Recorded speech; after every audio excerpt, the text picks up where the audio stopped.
Tim Ryan with Gil Clancy here in Little Rock, the ring announcer introducing Sean O'Grady. Andy Ganigan having just been introduced. There is Sean O'Grady, and of course some of his fans came over from Oklahoma City.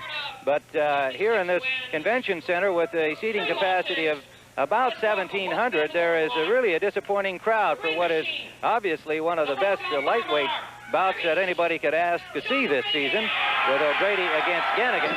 But those that are here, as you can hear, are enthusiastic, and we expect will be largely partisan. All right, fellas, I want a nice clean fight. Keep those punches up at all times. The referee is Larry Hazard from New Jersey giving his instructions. I want you both to stop punching, step back.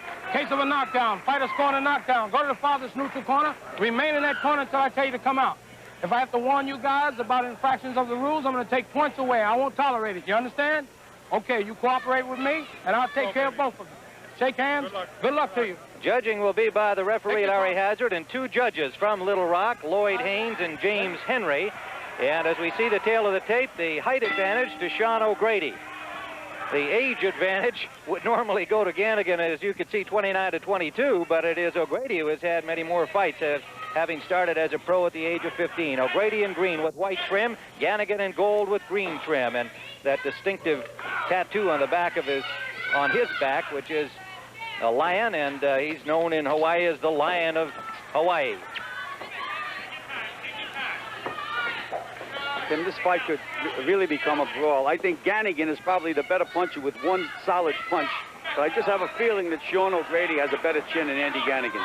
That could be a deciding factor in this fight. Oh, a good solid left hand, and we saw that O'Grady can take a punch. Well, we know that. Beautiful combination by Ganigan. Two right hooks and then a straight left. This is a small ring, 16 feet square. Do you see that as an advantage either way, Gil? Well, any advantage at all should be for the shorter guy. Ganigan, as you know, is the kind of a guy that likes to wing and throw punches, where Grady, with his height, could try to outbox Ganigan, but I don't think anybody's going to outbox anybody in this ring. Good combination to the body by Sean O'Grady, and he is regarded as an excellent body puncher by all observers of boxing. Sean O'Grady, managed and trained by his father, Pat O'Grady, has Ralph Citro in his corner. Larry Ichinos, the manager of Ganigan, he's trained by Mario Silva. 10-point scoring system in effect here. Ganigan scoring heavily. 9 or fewer points to the loser of a round. A good left uppercut landed from Ganigan. Backed up O'Grady. That hurt Sean a little bit. Yes, it did. Tim, both of these fighters have good hands. They both have thrown good combinations already this round, and it's early. Ganigan has not fought since that loss to Gonzalez in June. Now O'Grady on the attack. But he was training for a 10-round fight against Arturo Leon, which was postponed. And then all of a sudden the phone call to come here replacing Howard Davis in this fight against Sean O'Grady. So he has been in training. Tim, that Ganigan takes chances. He wings, he leaves himself wide open. Good counter-punching flurry there by O'Grady as Ganigan came off the rope. In the fight against Gonzalez, we saw Ganigan knock him down on the third round. He went down a couple of times himself, wound up losing a decision. He landed a good right hand there. Big right hook by Ganigan. We were watching him in the gymnasium, Tim, and that right hook was devastating. Less than 30 seconds in round one. You don't have to worry about action in this one. Larry Hazard, the referee, stayed in New Jersey. Worked the Kinty fight, which O'Grady won, winning the WBA title since stripped.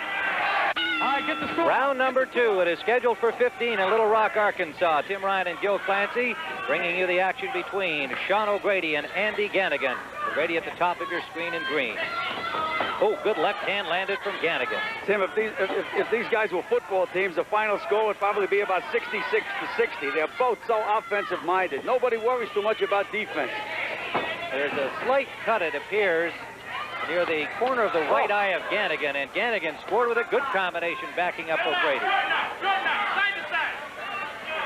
Try and get a better look at that blood or abrasion near the right of Ganigan's eye.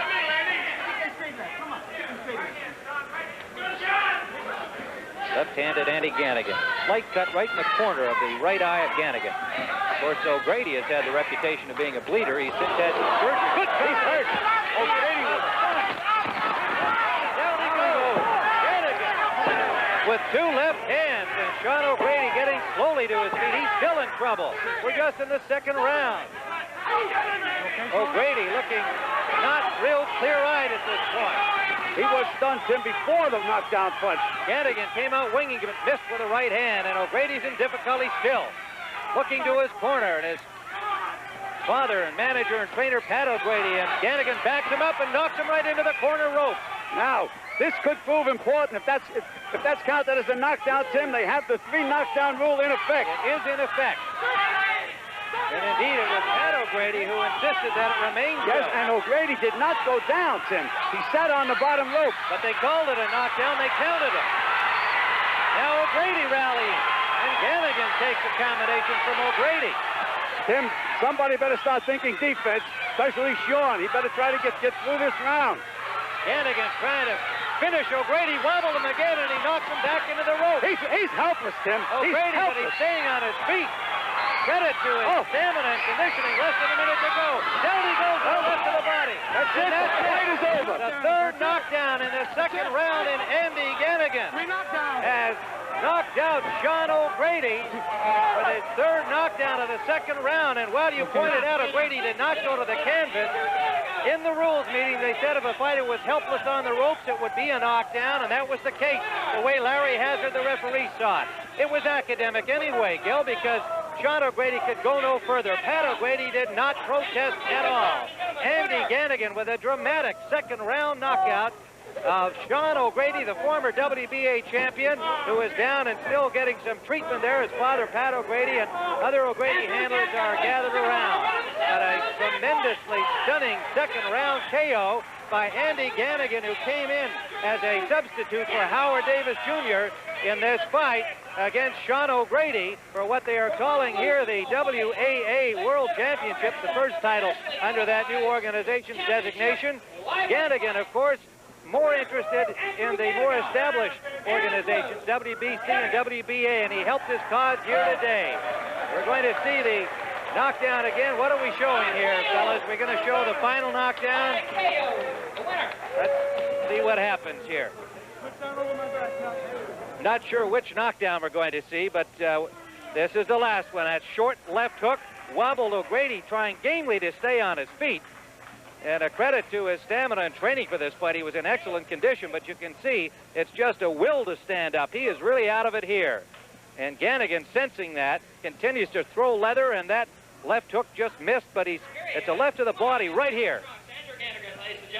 With O'Grady still struggling to survive, and it's another left to the body, as I recall, Gil, that actually right there. Those body punches were murdered. Right, that's the one that sent him down. O'Grady